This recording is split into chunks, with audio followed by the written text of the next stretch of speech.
네, 안녕하세요. 주세남에서 교육을 담당하고 있는 김민식 전문가입니다. 내일의 관심 테마는 노바백스로 정했습니다.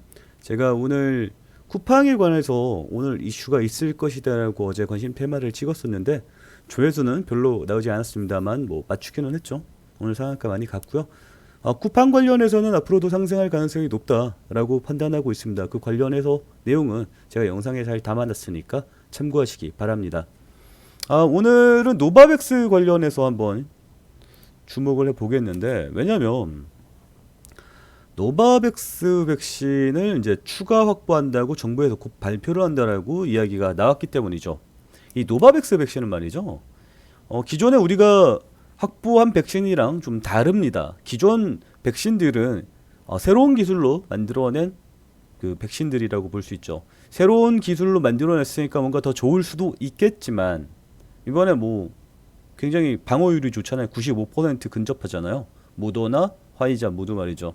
아스트라제네카는 뭐 70% 정도라고 이야기합니다만 어쨌거나 그런 식으로 신기술로 빠르게 만들어낸 그런 백신들이 있었고, 노바백스는 전통적인 방식으로 만드는 처음의 백신입니다.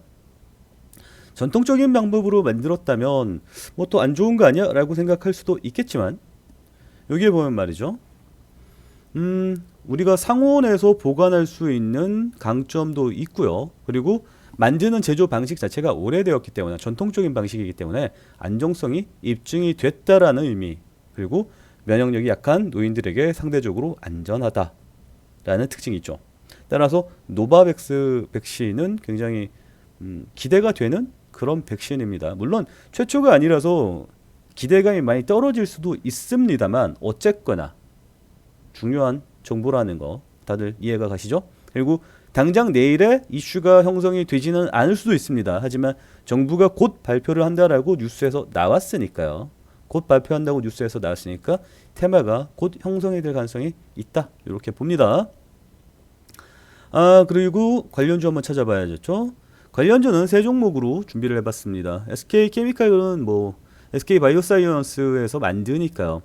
우리나라 SK바이오사이언스가 지금 아스트라제네카 백신을 만들고 있고 노바백스 백신도 만들고 있습니다. 그리고 참고로 노바백스 백신은 아직 3상이 완료가 된 상황은 아닙니다. 그래서 1분기 중으로 3상을 완료를 시킨 다음에 이후에 우리나라에서 적용이 가능할 것 같고요.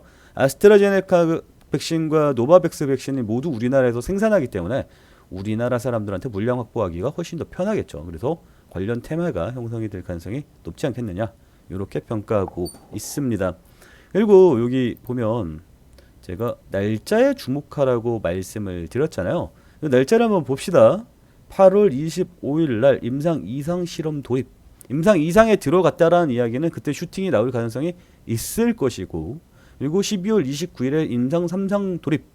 임상 3상에 돌아갔을 때도 뭔가 슈팅이 나왔었어야 됩니다. 만약에 이때 슈팅이 나오지 않았다면 우리나라 투자자들은 노바백스에 관심이 별로 없겠구나 라고 판단할 수가 있겠죠. 근데 8월 25일입니다. 8월 25일에 이 빨간색, 이게 캐몬이거든요. 캐몬의 주가가 급등하는 모습이 나타나죠.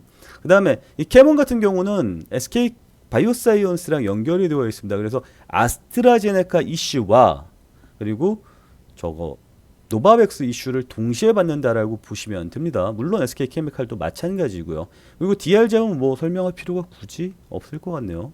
그래서 요 SK케미칼과 캐몬 이 두 가지를 중점적으로 보는데, 아스트라제네카는 내년 2월 말에, 내년이 아니죠, 2월 말에 우리나라 실제로 백신 접종에 들어갑니다. 그러면 아스트라제네카 관련 이슈가 반드시 불어줄 거라고 생각합니다.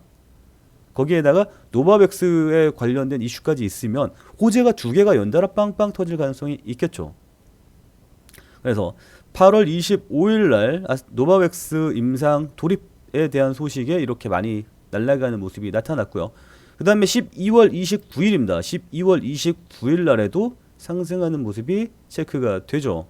따라서 이 캐몬과 SK케미칼은 둘 다 좋은데 상승률을 보니 캐몬이 훨씬 더 많이 상승을 했었다. 따라서 대장주는 캐몬이다 라고 정리가 되겠죠. 캐몬의 최근 주가를 한번 살펴보도록 하겠습니다. 캐몬의 최근 주가인데 뭐 이래요. 계속 언제입니까? 11월 20일을 고점으로 해서 계속 우하향 중입니다. 62평마저 뚫어버렸죠. 따라서 캐몬의 주가는 이제 하방향 추세로 돌아간다라고 정리할 수 있을 겁니다. 하지만 여기 저항대 보이시죠? 여기 저항대, 여기도 저항대. 거기 근처죠. 따라서 여기서 한번 지지를 받아줄 가능성이 있지 않겠느냐라고 생각이 들 수 있을 것 같고요. 그리고 여기 매물대가 2차 매물대가 여기 있죠. 여기가 1차 매물대고 여기가 2차 매물대니까 2차 매물대에서 지지를 받아줄 가능성도 있을 거라고 예상이 됩니다. 그리고 스토캐스틱상 저점에서 탈출하는 라인이 한 번, 그리고 두 번마저 잡히면 쌍바닥 이래갖고 바닥에서 돌아설 수 있다라고 보는 거죠. 근데 아직 돌아선 상황도 아니고 그 하방향 추세가 아직 멈춘 상황도 아닙니다. 따라서 지금 당장 이거 사세요라고 이야기할 수 있는 부분은 아니에요. 하지만 호재가 곧 다가옵니다. 곧 터지죠. 따라서 요 종목에 바닥이 잡히면서 양봉이 터지는 순간이 온다면 그때는 추세를 돌릴 수 있는 자리가 온다라고 해서 미리 째려볼 수 있는 종목으로 캐몬을 관심 종목에 등록시켜 주시기 바랍니다. 이것으로 방송을 마치도록 하겠습니다. 감사합니다.